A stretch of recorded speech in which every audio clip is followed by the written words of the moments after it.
Hey, Stuart, we're back again for another episode. Our second wind of this. We've done our first 12. Yes, and I did want to follow up a little bit about something you raised the last time, which I'm sure is going to raise a lot of ruckus in the fat community, which was your obesity glorification tribute, so to speak. Not really a tribute, but condemnation, as well it should. But you're not going to leave it there. You've got more to offer. Well, what's funny is I mentioned the singer Lizzo in our last discussion, and how she was like on Instagram in bikini, jiggling and juggling, and all this stuff. And then she was sued by some of her staff or dancers for supposedly fat shaming them. And then she's off social media. For fat shaming someone else? Yeah. Yeah. I don't know if it's true or it just fit. Well, you're not going to limit yourself to the truth. Well, I'm guessing she's probably not treating her employees very well. Yeah, I'll bet. Because usually when you do, they don't sue you. But what's funny now is she's on a weight loss journey, Stuart. So she was listening. She may be listening. I mean, I saw some pictures of her online, and she's still, how should we say, a good-sized woman. Not huge. She is no longer as enormous as she used to be. So she's been doing this for a while. Yeah, she has. But maybe what you raise is there's a turnaround in the fat glorification business. I don't know. I can't claim credit for the turnaround if it's happening, but I've been thinking that for a while. I think as a Vietnam veteran who served his country and actually went to combat, I'm like, Tampon Tim Walz. Sorry. You may have more influence than you give yourself credit for. But I might have been on the same thinking plane with some other folks if that's going on. But certainly I have no influence upon anyone. Well, kudos to those who are willing to stand for fitness against fatness. Thank you very much. That's nicely said. Thank you. But we also were talking, or touched on briefly the last time, about the things going on in the city, in this mayor who's been engulfed in a corruption scandal, Mayor Adams, who I have had serious skepticism about for quite some time. His nighttime activities in nightclubs and the like. I just don't think he's a serious person. But I'm walking down the street today, Stuart. I'm walking down the street to get my hair cut. And what do I see in the middle of the street? A huge dump just sitting there. This is what... Dump of what? What do you think?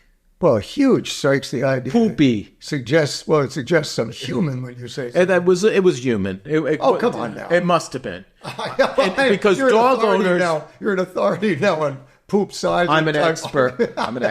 But it must have been, because it did not look like dog poop. And usually dog owners are good about picking up the poop. Homeless people who are running around pooping all over the state, and there's been many documentations of them doing it, were there. And I said to myself, this pile of shit basically is a symbol of what this city has become. A city that was for dreamers, for artists, for creatives, for business. It is being literally shit upon because of the failed liberal policies of the city. And then when I come back from that's well put. When I come back from the haircut, I'm walking down the street. Don't tell me there's another load. No, there's a homeless guy, and he's like yelling at me about how I don't show him respect and blah, blah, blah, blah, blah, like coming after me. What did you do to him? I didn't do anything, Stuart. I just ignored him and walked away because I'm not getting in it. And then I said, you know what? I've had it. I texted 911 and they're putting me through the ringer asking for a description. I gave you... Did you give him color, shape, and absolutely. All that? Okay, can we get... I did not accuse him of the poopy incident, but I'm guessing it was him. And, it's just... And the thing is, things are not getting better here, and they haven't, and everyone notices it. And what's even more disturbing and chaotic about it is, Stuart, if Mayor Adams is to resign, the public advocate of New York City takes over. Now, this is a guy who's from Brooklyn. And what's his name again? Jumaane Williams. Jumaane Williams, yes. He is one of the more far left radicals out there, and he will take over. But what's funny about him is... That's automatic. You're saying that's the city charter or whatever. Yeah. So he would be the acting mayor.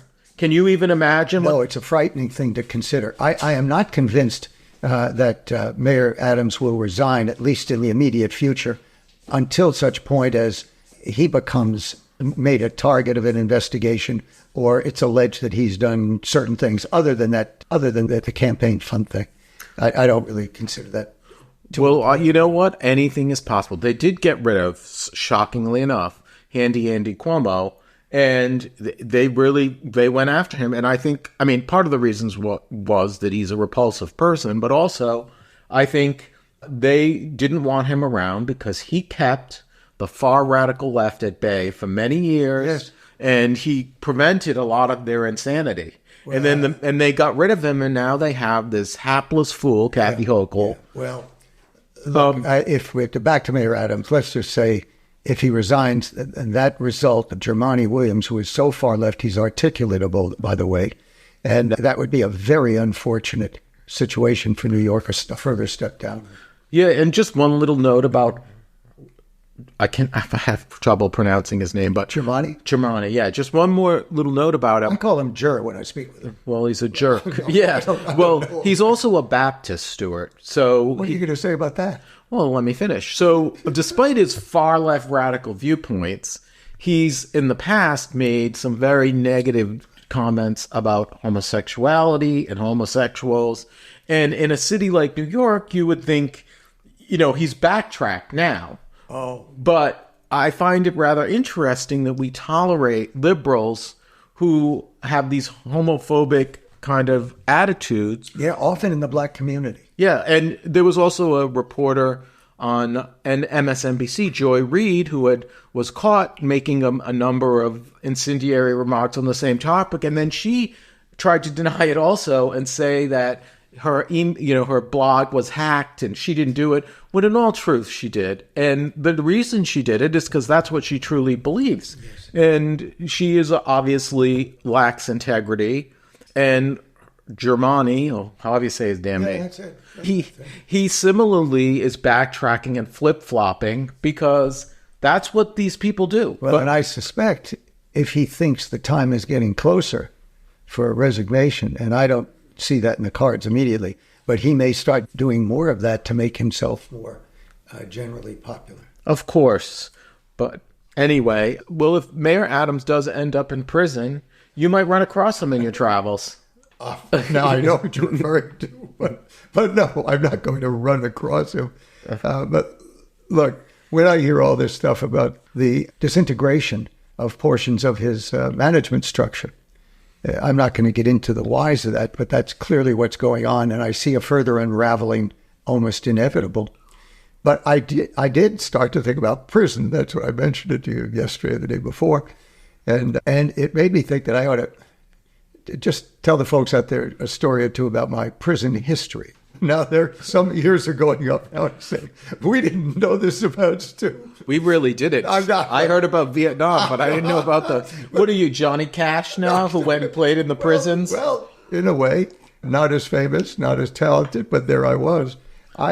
When I was out in California, lived out there from mid-'70s to late 90s, part of the time as a corporate type, and then my writing and acting grew, a number of solo shows. But I also had this interest, and I'm not sure where it came from, but in performing in prisons. And I wanted to do that, I thought, for two reasons. One, I like the edginess of it. And two, I thought through these scenes that I would do, hypothetical scenarios I'd create, scenes from solo shows I was writing, then using them as platforms for discussion about ethics and values. I thought I might be able to do some good. So it was both for some personal satisfaction on the edgy level, and then hopefully I could do something positive. So I ended up on one occasion going to Soledad. They keep changing the names of these. They get euphemisms. It used to be just called prisons, and now they have all these other words for training facility. It's got garbage. So I went to Soledad. Now that's a medium security prison, and it's southeast of San Jose, probably almost in the middle of the state when you think of it from north to south. And when I got there, I was put into a protective housing unit, as they call it, a FOO. Okay. All of these prisons have these things, but in this case, it's called a FOO, P-H-U.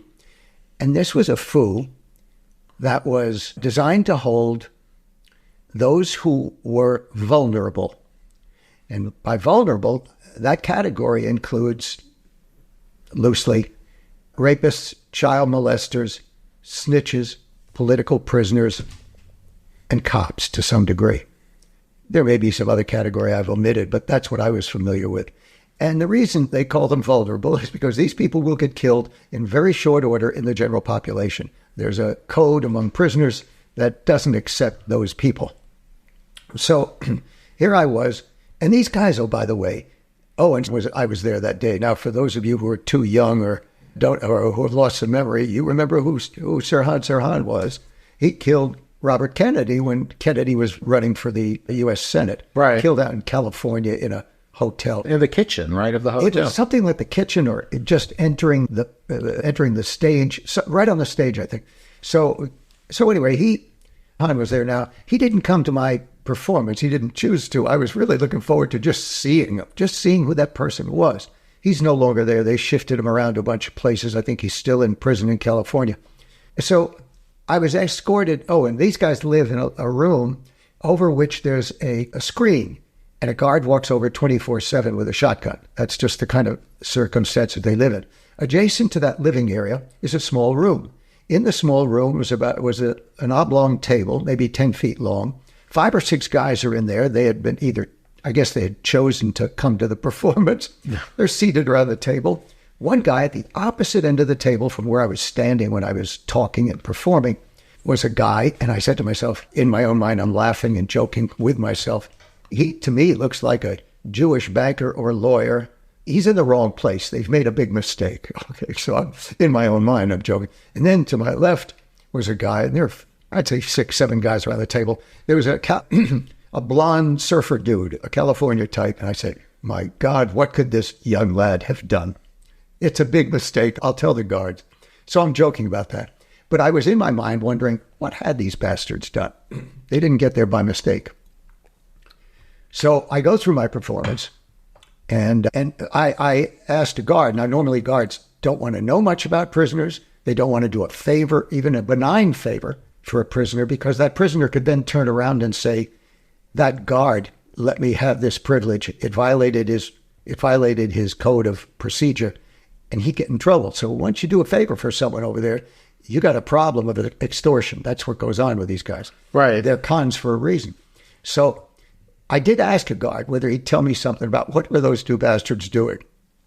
I'll leave the dude out, the surfer dude, for now, and I'll just tell you that he told me who the guy was. Now, here's who the guy was. In 1983, this fellow, whose name I'll divulge later, this fellow was in the middle of an ugly divorce and custody proceeding. And he had his child in tow, and he was going to go to Disneyland. At the moment, he was in a motel in a place called Buena Park, which I take it is near Disneyland. And he has a conversation, it is said, with his wife, who says, you're never going to get that child again. He says to her, apparently, it's good, several confirmed places say the same. He may have even said exactly that. If I don't have the kid, no one will. He then proceeds to throw kerosene on the kid, he's 6 years old, and set him on fire. Now, many of you may not remember that, but I remember it distinctly when I read about it. I couldn't even conceive of such a thing. He's imprisoned, but he's let out after 6.5 years. I don't know what the sentence was supposed to be, but I can't imagine something so small for something so large. But I wasn't there. I don't know the law. So 6.5 years, he's out. He violates his parole. He's back in prison again. He gets out, and in the meanwhile, the kid, David, was on Johnny Carson after I can't say after dozens and dozens of surgeries, but little David had dozens and dozens of surgeries. He continued to live. And he was on Johnny Carson, and I say that Well, I think Johnny Carson was the best nighttime personality ever. I don't think guys these days are in the same league. I would agree with that wholeheartedly. Jay Leno was terrible. Oh, then the guys today are so they're awful. But Carson wasn't there to mock the kid, of course. Carson was an admirer. He was trying to boost the kid's spirits and praise him for his courage in coming forth on television. He looks horrendous. Right, because he was seriously 90% of his body. Oh, my God. Covered 90% of his body. So he was on several episodes. I don't know if you can still get those episodes on TV. I wonder. I mean, online. I looked at briefly, and I didn't see any, but he was there. Dave, as he came to be called, the kid, grew and became what I read was called a conceptual artist. Drawings and the like. He became a friend of Michael Jackson. Dave lived in Las Vegas. I just learned that yesterday. Dave died in 2018 at the age of 42. And he had said previously he never wants to see his father again. And to some degree, he was still worried that the father would come and get him because he said the father just says anything he wants to and can't trust him. A sociopath. And the father, when released on parole, was in these strange circumstances. One of them had someone living with him in a house at all times. Another had an ankle bracelet that wouldn't go away. But it was strange that you would take so many precautions and let this guy out rather than just keep him in. I imagine the law was just that stringent as to what you had to do, although it's hard to believe this guy has such violent propensities. And so, two things. One, I don't know where Charles is now. The articles I was reading just talked about his getting out of prison, his going in, his getting out. And I suspect he's hiding to the best of his ability if he's alive. I couldn't find anything on the internet about his death. And I think I would have picked it up. Probably, yeah. But finally, it's something that's strange to me. Here I am thinking about the crime this guy had committed. And look, I'm not a fan of capital punishment, but I do believe capital punishment should be reserved for certain heinous offenses. I have no problem with that. It's always been, though, in a question of murder, taking the life of another. That's the way I've always thought of it. Maybe it always is. I'm not sure. In state law. I think except treason. Treason, yeah. But I tell you, all of a sudden I found myself thinking, wouldn't this, if allowed by law, be justified for a capital? Probably more so than someone who actually killed someone, Here he is. He sets his son on fire. Now, what did the blonde surfer do? You can't hear that today. That's reserved for another day. No more prison stories today. That's all you get is one. Oh, come on. This is good. No, I'm sorry. I've got two others. I've got the surfer dude story, and then I have one that's really even better. Well, you know something? If the Democrat Party had any integrity, Stuart, child molesters and rapists would be in prison, particularly some of their own, a.k.a. Bill Clinton. But instead, they defended him to the bitter end. And I don't want to go off on that tangent again, but I just thought he would fit in well in food. And as well as, I personally, and I do find these prison stories interesting. Yeah, one of the things that we've discussed is how they're letting everyone out of prison. Well, I don't want to go too far on this. Yeah. I want to cover it on another. I'm aware that in New York City, there's a certain irony going on, and I don't want to exhaust the subject for now because I don't know enough yet. There are several places that are being turned from one kind of structure, namely prison or rehab center, into housing. Now, I'm just thinking, isn't it ironic that the amount of crime, statistics given notwithstanding about it's reduced so much that they don't need the prisons anymore. Well, it is true. I will say this is something that's true. When Clinton was president, he signed a crime bill into law, and this led to a mass incarceration crisis in America. And what happened over time is prisons became filled with more blacks and Hispanics than ever in history, and a disproportionate share of the population. Well, my reaction to that would be, if they did the crime, they do the time. Yeah, but the thing is, Stuart, I think another factor, and I'm no liberal, but usually these people don't have the money and the resources, and the crime bill ended up putting people away way too long for things they shouldn't have been away. That's another matter. And the counter reaction to it has been what the liberals are doing now, which is to let them all out, which obviously isn't a good reaction. But the one who initiated this mass incarceration crisis, and there's books written about this as well. I mean, one of them is called The New Jim Crow. And this is all initiated by a liberal Democrat by the name of Bill Clinton, who was up for re-election and was trying to make it look like he was a moderate. Even though when he first was elected, he was no moderate. The only reason why he changed course is because he lost control of Congress to the Republicans for the first time in 60 years, because his first 2 years in office were that disastrous. But on that note, Stuart, it gets me to the current presidential campaign. Of course it does. Okay. There's been a few little things and that have set me off a little. And I know I've already mentioned Tampon Tim Walz, but I am starting to put together an enemies list. And of all the people running of the four, that guy deserves to be on the list. Tampon Tim. He is a creep, just a complete creep. And I've mentioned why I think so. But recently, he's been on the campaign trail claiming that the Democrats are going to take away football from the Republicans. First of all, I guess he's trying to show some bravado with his experience as an assistant football coach. That's a no-name team in the... Repeat that again. He's trying to take away football from the Republicans. Now, first of all, I know a lot of Democrats who watch football. Don't you? I mean, there's a lot of Democrats, and they love... stupid thing to say. Well, what do you expect of someone with his educational credentials? And this is... we are running a national campaign for the presidency in a pretty difficult set of circumstances, yes, internationally, sure, economically. And the best this guy can come up with is that he's going to take football. He can have football. What a stupid moron. And his wife was on the campaign trail, and I've never really been exposed to her, and I saw her give her speech. She's not obese, is she? No, she's thin, actually. I give her that. She is flagellating, screaming. She looks completely unglued. She is obviously deranged. This is the woman who enjoyed smelling the burning of Minneapolis when her husband didn't do anything about it.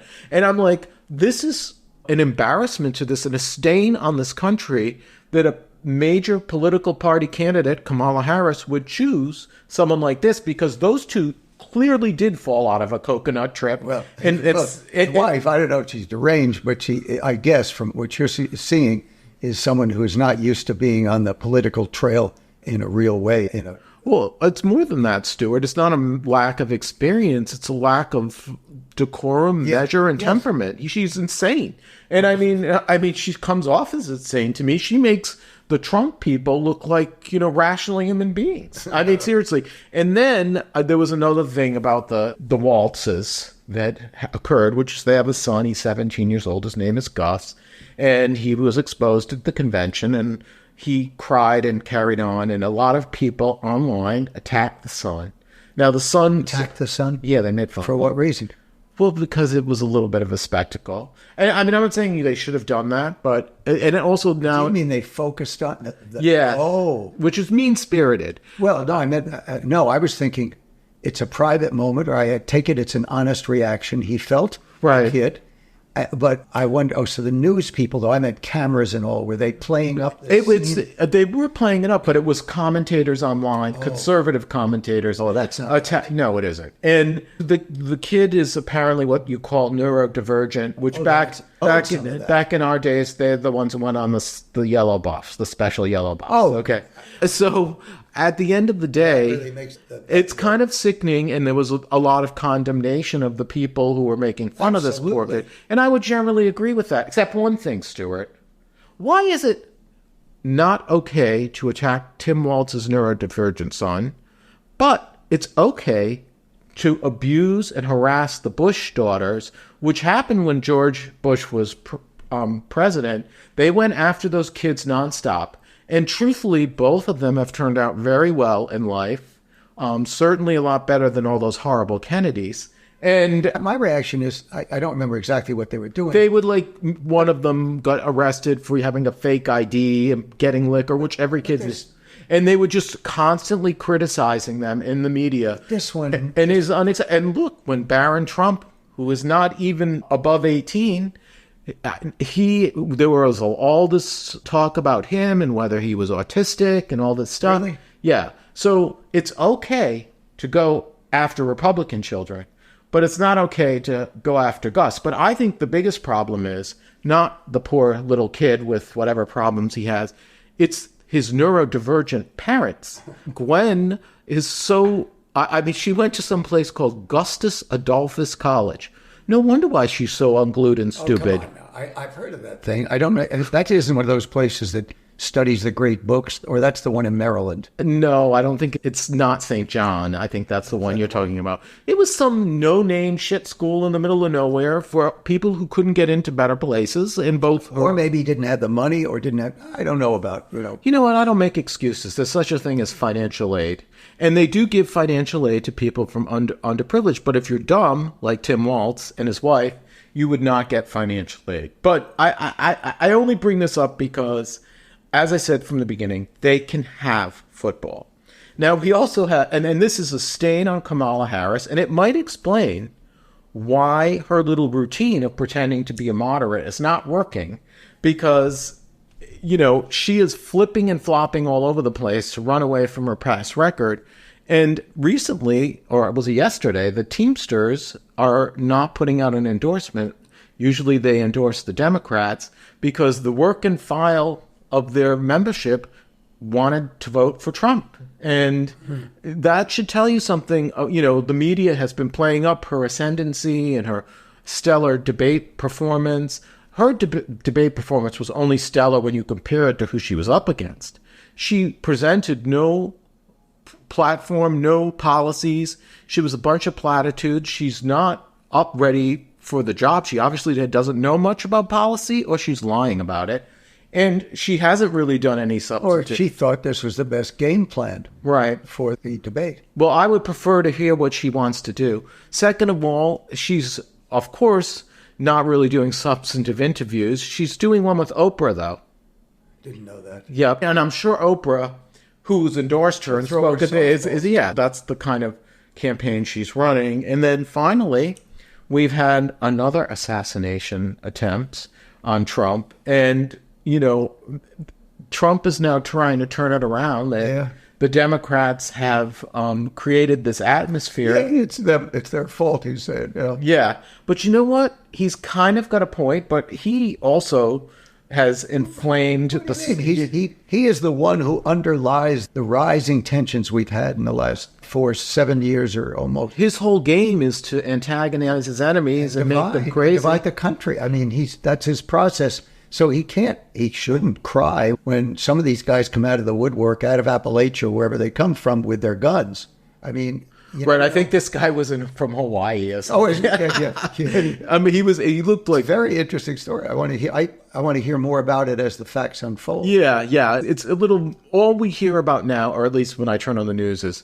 And it's not the mainstream news channels at Fox News about the tragedy of someone trying to assassinate Trump and the Secret Service and the inadequate nature of it and blah, blah, blah. Yeah. I was like... And then during the debates, all they did was attack the narrator, the moderators. And I just thought, like, if you knew going in that those moderators are ABC News people, they're probably liberal. But well, I'm going to say they should have known.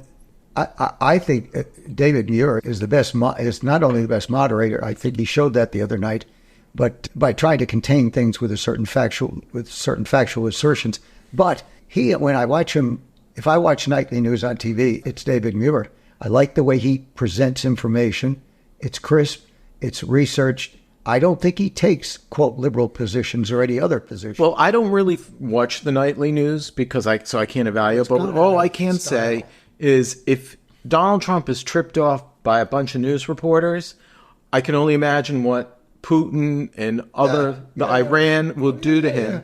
And for them to cry me a river over the fact that they think the questioning was fine. What wasn't fine was this unglued, untethered man who got goaded by someone so lacking in substance as Kamala Harris. I mean, if she is as dumb as he claims, he certainly fell prey to her. I don't think she's dumb, but I think he just isn't prepared to debate when you can be muted and when you don't have control, and when it is run in an effective way by the two people, by David Muir and his associate. I think they did the best job I've ever seen in a presidential debate. Yeah, I think this whole thing that the debate was fixed is nonsense. The debate wasn't fixed. The performer in the debate is terrible, and he is not qualified to be president. Doesn't make her qualified to be president. Agreed. And frankly, I can't even consider voting for either one of them. I know many people feel in the same situation that we feel ourselves in, that I think it was 60 or 70% of the people a month or two ago said, God, I wish there were two other people. What was the name of that arsonist in prison again? His name was John, was it? The guy you were mentioning who set his son on fire? Oh, Charles Roth. Charles. Maybe we should set him loose on the Trump and Kamala trains, because truthfully, we are not heading in a good direction. It's kind of depressing, but I don't care. I'm just going to go to the Four Seasons and have a nice brunch, and I know you won't. You'll be going to McDonald's or some hole in the wall somewhere. It's a Chinese dive that I like. I don't even know what to say about that. But anyway, it was always a pleasure talking with you. It's a good one. And your service to your country is always rewarded, and may Jane Fonda rot in hell. We'll see you next time. Bye.